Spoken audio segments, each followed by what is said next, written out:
good morning to you, and it's just not Tuesday. It is Fat Tuesday. Fat Tuesday, which is a wonderful day that we'll lay out for you if you're not familiar with everything about Fat Tuesday. We're glad you're joining us for something positive, a good way to start your day. Feel good, start your day podcast. Good morning, I am Len. And I am Sara. Hey, today I got to tell you about a new game trend that's blowing up, and it's really good for your brain. You know what? More pro athletes are boldly sharing their faith, where you're going to love what the NFL's newest head coach had to say. We'll share that with you. And if you ever get scared or think you're just not capable of doing something, well, then I have something just for you today, and I know it's going to make you feel better. All right. But of course, today is Fat Tuesday. Let's make it count, Sara. Let's make it count. So what are you eating today? So we are here in Cleveland, which it has a big Polish community here in Cleveland. So cities that have Polish roots tend to really love punchkis. Did I say that right, Len? Yeah, you said it right. People who don't know would always say it wrong. Because it's PZ, right? It's PZ. It's P-A-C-Z. Yeah, P-A-C-Z-K-I. Yeah, But it's pronounced punchki. And cities like Cleveland, Detroit, Chicago, Buffalo, those are really popular. Like, I don't know if you lived in L.A., or maybe that's a bad example, or, I don't know, somewhere where there maybe isn't such a strong Polish community, if they would be as popular. I don't know. Am I saying it right? I think it's right. It's like a deep fried donut with delicious cream filling or fruit filling. And, of course, you might as well put powdered sugar on it, too. Yeah, so there's the custard, raspberry, powdered sugar, chocolate. Those are the main ones. Yeah. So I'm gluten-free, so there's only a few places that have the gluten-free version. So I don't always get them, but they're super good. But people line up in the mornings at bakeries, and there'll be a line way out the door before 8 a.m. So let me say this, too. I had a conversation with my wife, Judy, and it's so funny. I have to take it all back because I says, Jude, I got to be honest with you. Don't count me in on dinner. I'm just going to have to, for a little while, cut out the sugar. I said, I got to cut out the sugar, and I'm going to go, just mostly protein, some green vegetables, that sort of thing. But I just got to get on the ball here. So I told her that. And now I'm already breaking that today. I'm going all in. But I can start tomorrow. Well, no, this is a perfect time because you want to get it all out of you. I looked up the most common Fat Tuesday indulgence are punchkis, donuts, sweets in general, pizza, fancy coffee drinks, chocolate, and then a new modern twist is social media because people are going to give those things up. In turn. Oh, for Lent. Yeah. For Lent. Okay. But you know what? A new one that came up on the list I thought was so interesting because people give up chocolate and soda, fast foods, social media, complaining. That was a new one they said was growing, complaining. So that means you get to complain on Fat Tuesday because you can't complain after? Yeah, just get it all out. Just get it all out. Oh, yeah. We actually did...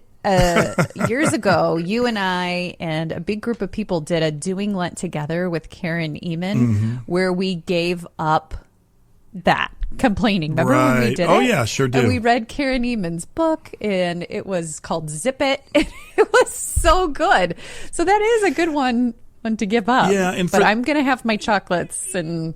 get all of that in. Boy, I like that. And for those that your head is spinning because you don't know a lot about these traditions, the whole idea is this. The season of Lent, or Ash Wednesday, is tomorrow. And so the idea or tradition was if you had any sugar or any fats or anything in your kitchen cabinets, you didn't want them to sit there. So you just went all in on Fat Tuesday, Mardi Gras, and said, you know what, we're eating it all because we're really going to cut all that stuff out as we observe Lent, which starts on Ash Wednesday. So that's why today is your day. Go for it. Don't be shy. Go. So are you really going to give up sugar for Lent? No, I'm not going to give up sugar. Oh, okay. No, I thought that's what you were saying. What I wanted to say is I'm going to substantially reduce sugar. Oh, okay.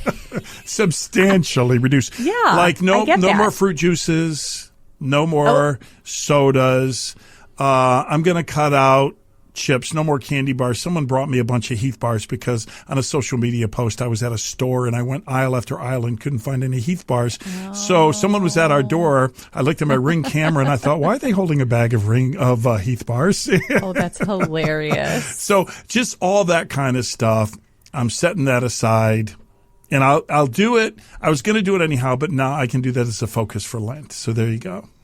I like that. I haven't decided if or what I'm giving up. Yeah. So, but I might as well still indulge in my chocolates today. Oh, today's your day. Today's your day. All right. Well, let's start today with a positive thought. If all you do this week is show up with a little more grace for yourself, that counts. That's good. That's good. Take that with you. And we've got 3 things your friends and family might be talking about here on Fat Tuesday. It has been a tough winter. Well, what can we expect for the spring? The Old Farmer's Almanac has released its long-range outlook, and I think you're going to like it. For spring 2026, the overall theme is warmth. Much of the country is expected to see above-average temperatures in April and May. In Northeast Ohio, where we are, the almanac is calling for above-average temperatures and dry conditions, so hang in there. The almanac claims it's been 80% accurate in its predictions. Well, snack fans might notice something new on the shelves. Pepsi just introduced a limited flavor swap chip line that mixes familiar tastes from Lay's, Ruffles, Doritos, and Cheetos into different chip styles and textures. It's a fun twist on familiar flavors that could give chip lovers something new to try. Okay. This sounds so good. Yeah, I would be for whatever it is on those nacho cheese Doritos. Put that on anything, and I'm good with that. So, like, picture this. You're going to get a Lay's potato chip. Yeah. That tastes like Doritos. Yeah, like nacho cheese Doritos. I think Isn't that going to be weird? It is going to be weird, but I kind of like a barbecue or different type of chips anyhow. I think it sounds great. I know. Yeah. Or Cheetos that taste like barbecue chips. I'm all for it. I'm all in. It's good. And here's something encouraging for brain health. A new 20-year study of older adults found that certain kinds of brain training, especially exercises that improve speed of processing, may actually delay the diagnosis of Alzheimer's disease and related dementias. Researchers say this is the longest and most rigorous study of its kind, showing that mental training could be just as important as diet and lifestyle when it comes to protecting memory. Well, that's wonderful. I was reading into that study because I found it interesting. And what I found fascinating about it was what sort of brain training games work the best. You would have thought memory games would be like, look at this and remember this. But actually, it was speed processing that really helped sharpen the brain. So things that required quick decisions and that sort of thing, that was the best when it came to improving the brain. That is so interesting. I wonder if me playing Tetris helps with that. Oh, absolutely. Absolutely. Or Block Blast. Yeah. But you know what? This just brings to mind, my husband's been doing a little more puzzles lately. And I got him a puzzle for Valentine's Day for us to do and start. And it's a good 1,000-piece puzzle. And I saw that a new craze happening is speed puzzling. Because it takes a while to put together a 1,000-piece puzzle or whatever.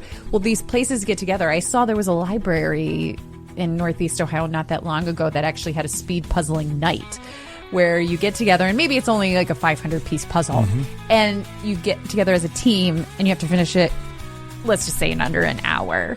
And there's like official competitions popping up places. Man, I'll tell you what. You do speed puzzling. First of all, that sounds wonderful. My wife, Judy, loves puzzles. She has this like deluxe puzzle board with drawers so she can separate all the pieces. I want to find one of these speed puzzle clubs. I think that's a great thing. Yeah. And I know people who do puzzles who take it to the next level. One, you can try to do it without the picture. Have you ever done that? Where you're like, we're not going to watch the picture. We're just going to, try to do, maybe look at it once. Yeah. And then you know, but they actually, have you seen this? Where they have all white puzzles. I have seen that. But I don't even think that sounds fun. No, but you know what I do think sounds fun? And this is for advanced puzzlers. And so here's what people do. They turn all the pieces upside down, and they don't look at the box. They don't know what the image is. And so all the pieces are upside down. You complete the puzzle, and you only know what it is when you turn it over. So you have to, like, glue it together. Yeah, you'd have to glue it together, or you put it. Yeah, you have to glue it together. Wow. And there's no reveal. You don't know what it is. It could be a landscape. It could be a portrait. It could That's be. wild. Isn't that a cool one? That's kind of because it's a surprise. Cool, but I don't know. And I will say to that, I don't know that I would glue a puzzle again, because I went down. After my husband was doing one, I'm like, oh, I want to do. Used to have this 80s puzzle that I thought was really cool. I'm like, I'm going to go get that from the basement. I'm going to do that one again.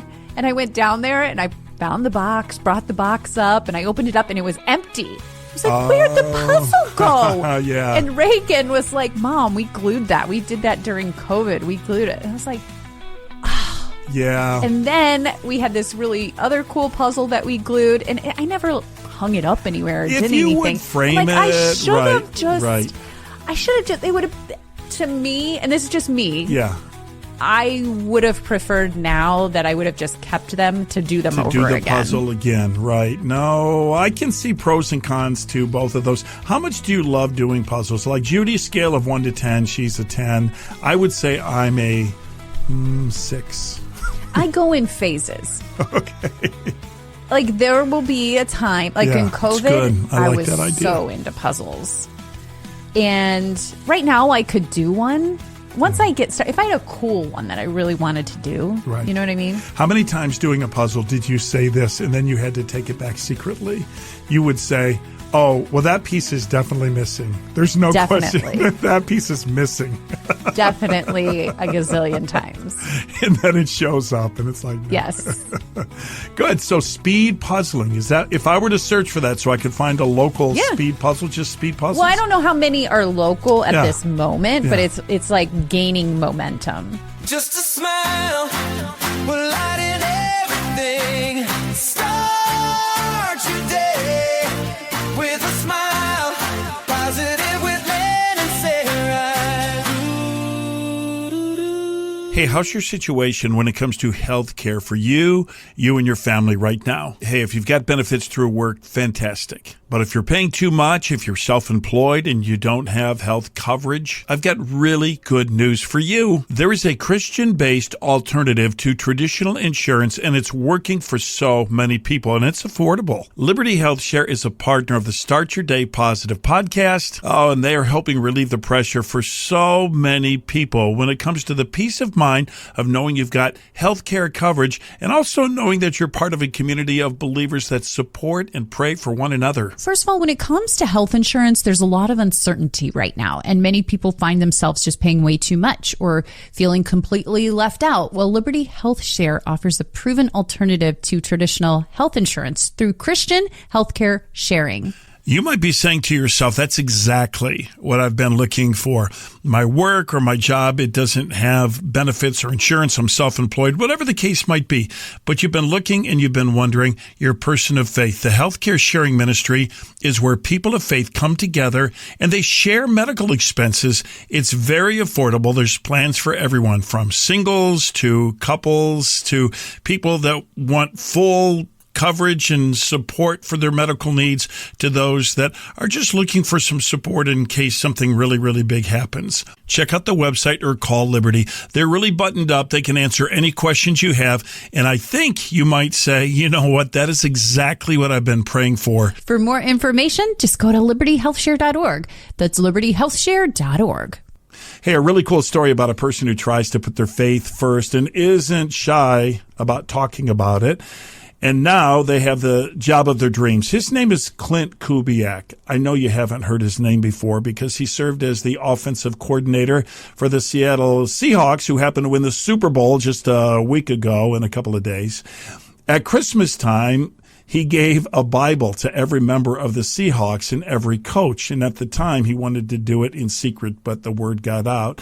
And he said this. He said, you know, you're trying to find Christmas gifts for guys every year to show them that you love them And what better gift than that? So, one of his teammates had to tell that story. You also knew one of the teams that was looking for a head coach was going to snatch this guy up. He's only 38 years old, and now he is the new head coach of the Las Vegas Raiders. Right after the Super Bowl, they snatched him up. The Raiders had a really bad season, and so no doubt the press and the fans were waiting to hear about football solutions. What is Clint Kubiak going to do to turn things around? But before Clint got to that, he started his press conference by talking about how his faith in God influences everything that he does. Listen to this. This is the start of his press conference. I see my identity as a child of God. I know that I'm sitting right here because of Jesus Christ. And, it wasn't always that way. I've had some great mentors that helped me, know the Gospels better.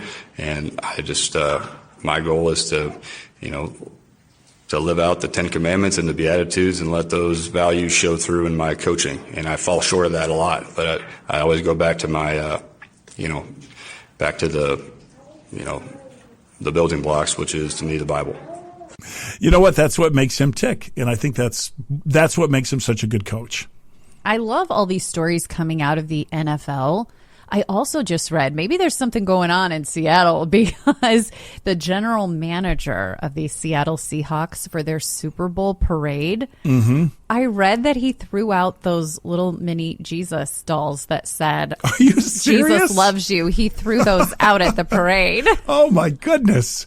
You know what? Nothing is worse for me as a sports fan than watching a team or a player and that being like someone who I consider a sports enemy. You know what I'm saying? Like somebody like, that guy really gets me mad or whatever. And then I find out he's a super awesome person who does something like that. Right? Yeah. I feel like I just keep hearing story after story from either the football or college, NFL or college football. Yeah. That's great. Time goes so fast. It happened today. Let's remember. Today's the 17th of February. Let's step back in time and look at this date in history. Well, on this day, Thomas Jefferson was selected as our third president by the House of Representatives. Jefferson was tied with Aaron Burr for electoral votes, so the House of Representatives had to decide. A man by the name of Alexander Hamilton helped persuade the House to vote for Jefferson, which obviously got Burr pretty mad. And you probably know what happened from there. Yeah, it's the duel, huh? That's the foreshadowing to the duel. Thank you, musical Hamilton, for giving us a history lesson. Hey, in 1972, the Volkswagen Beetle overtook the Ford Model T as the all-time best-selling car. It has been overtaken now by Sara. What do you think? Oh, best-selling car of all time. Best-selling of all time. Oh, I don't know. Best-selling car of all time. I don't think I would know. I want to say like a Toyota something Camry or something, but that's probably not right. That's close enough. It's the Toyota Corolla, best-selling car of all time. Yeah. Good wow, for you. I was pretty close. Good for you. Corolla was used a lot for like fleet cars, sales cars, that sort of thing. So they've sold a gazillion of them. Yeah. Okay, interesting. And arguably the greatest basketball player of all time, Michael Jordan, turned 63 today. Over his career, Jordan won 6 NBA championships. Yeah, most people, if you had the survey, like most people would say Michael, with the close second being LeBron, but Michael probably gets the title of greatest of all time. And today is a wonderful day. Today is National Random Acts of Kindness Day. Okay, so what can you do? Maybe pay for a coffee, maybe the person in front of you in line, get something for them, leave a kind note, words of encouragement. Maybe you can just send a text to something simple that, you were just thinking about them. It could be as little or elaborate as you want, but I love that. It's actually National Random Acts of Kindness Week this week, but today is like the big day. Wow, let's go to town on that. It's so much fun. What was it? Oh, last week I actually had the chance, drove the Claiborne Ford Do-Good Mobile over to a senior citizen home, and I just picked up some chocolate-covered strawberries. We'd been talking about them all last week on the air, and I thought, I'm going to surprise someone there, a woman that I met when my dad was a resident there, when he was staying there, and I'm just going to surprise her with chocolate-covered strawberries. She said she hadn't had them for years, and just one bite of those things, it made my day that she had a chance to do that. And I think that's true about random acts of kindness. Sometimes it's like a double blessing. You bless somebody else, and then in turn, the feeling that it gives you really blesses you. Yeah, there's that quote that I always love. No act of kindness, no matter how small, is ever wasted. Len and Sara make me feel like it's everyday life that I'm listening to, and I can relate to them, and I enjoy that they seem like they're real. I love Len and Sara because I love the way you guys correspond with each other, that you guys are fun and keep it all lighthearted in love. Well, this is the time of year where you're thinking to yourself, what is going to be my big home improvement project this year? One to look at is your windows. You know, this past winter's been a little bit crazy when it comes to cold weather. And so if you've got old windows, you're feeling it not only inside your home, but you are also feeling it when it comes to your energy bills. And that's why this is the perfect time for us to tell you about our podcast partner, Universal Windows Direct. You know, we're showing a lot of love in the month of February. What about showing your home a little love and appreciation by treating it to an upgrade? They have wonderful specials at Universal Windows Direct right now. Buy 2 windows, get 2 free. That's a real deal with no limits to that. So, you know, you need a bunch of windows, buy 2, get 2 free. And they're also doing 0% interest for 36 months. Yes, that is a big deal. And $500 off your home improvement project right now. You know, it's all about those savings, of course, but comfort, energy efficiency, style. Their exclusive super spacer technology help keeps the cold and warmth in, which means fewer drafts and lower heating bills. And they'll come out and do a free in-home estimate. It's a good company. There's probably someone in your neighborhood that has had their windows replaced by Universal Windows Direct. Go to their website, universalwindowsdirect.com. You'll be saying, I love my windows. All right. Can we just normalize something for a second? I want to normalize that everyone gets scared. Everyone gets nervous. I was just so inspired the other day after listening to a podcast with one of my favorite actresses, entrepreneurs, Reese Witherspoon.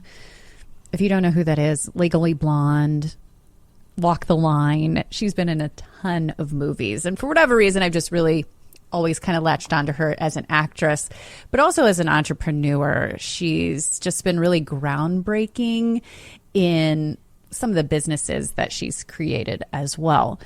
And I was listening to a podcast the other day, and it was with one of my favorite authors. His name is Adam Gant, and he's like a organizational psychologist that writes a lot of books. He's just a really good one. And he wrote this book called Rethink that I love. Well, anyway, Reese was on the podcast, and they were talking about things.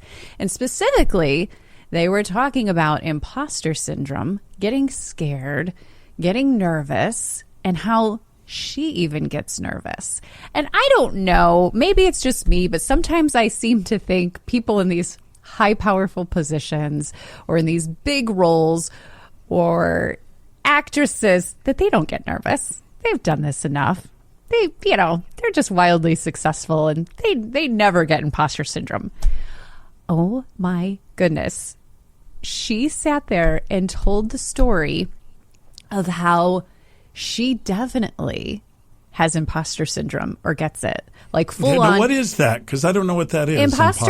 Imposter syndrome is when you get to a point, maybe you get to a job that you've always wanted, or you get to a place in life and you feel like you're not good enough. You're scared. You feel like, I shouldn't be here. Like, there's so many people better than me for this. I'm scared. I'm not going to be able to do this. So you kind of, get that feeling of, whew, I'm not going to be able to make this happen. I see. I'm not really that person. I'm an imposter. Okay, I get it. So she told the story of how she can get full on pit in her stomach, crying in rehearsal, scared. She was cast in Walk the Line to play June Carter. If you've never seen that movie, it's the story of Johnny Cash, June Carter. She played June. She actually won an Oscar for her role. She sang. She played instruments. She said she was terrified. Not nervous, terrified. Wow. So she had to sing, she had to play instruments in front of hundreds of people because she said, when she first went on to the set, there's hundreds of extras standing there as well. And she kept thinking, what if I'm terrible? What if I'm not good enough? What if I sound awful? And she actually tried to quit. After she got cast, she tried to quit multiple times. She called her lawyer. She called the director. She wanted out of the movie. That eventually won her an Oscar. Isn't that wild? Well, it is wild on all levels. You don't think of someone like that who had the success that they had ever feeling that way. But secondly, whatever tools and tricks that she was able to find and muster to turn that around, that's amazing. I know. Yeah. Well, here's what I love about this. That role changed everything for her. She almost walked away from it. She ended up winning an Oscar. But here's what I love how she handled it. First, she didn't pretend that she wasn't scared. Second, she did prepare like crazy. She went on to say she did her homework. She did her pre-homework, not just memorizing lines. She studied everything. She really knew what, at some point, what preparation that she needed. And here's the part in the conversation that really hit me. She realized how she was going to move forward is that she was never going to be a perfect musician. She was never going to be the perfect replica of June Carter. So instead of chasing perfection, she said, I'm going to do the best possible job that I can do. Not perfect, but authentic. And she said that shift changed everything for her, which I think is huge. And I loved that so much. That applies to everybody, right? That's perfect. Yes. It's beautiful. It doesn't matter what you do. I mean, we all have those feelings of doubt. That's beautiful. That's wonderful. Yeah, just you. So instead of asking, what if I fail? Maybe ask, well, what if I, regret not trying? And this just might, be that nudge that you need today. You don't have to be perfect. You just have to be yourself. Well, thank you so much for listening today. By the way, if you haven't signed up for our free book giveaway, no shipping, no nothing, The Garden by John Gordon, you can do that on our website at startyourdaypositive.com. Free copy will ship right to you in around 2 weeks. And we would just love to bless you with that. It's all in part to a wonderful, generous donor and in collaboration with the Changing Lives Foundation. So all the details on our website, startyourdaypositive.com. Have a great day. And if you enjoyed this episode, tell a friend. And we'll see you back here tomorrow. Okay, let's wrap our episode up with a prayer. Dear Heavenly Father, we want to make this a gratitude day. So let's just talk about that in our prayer today as we consider the things around us, big and small, whether it's our health or whether it's our jobs or whether it's the nature that we see around us. Let us be aware of your blessings and your goodness and live a day full of gratitude. In Jesus' name we pray, amen.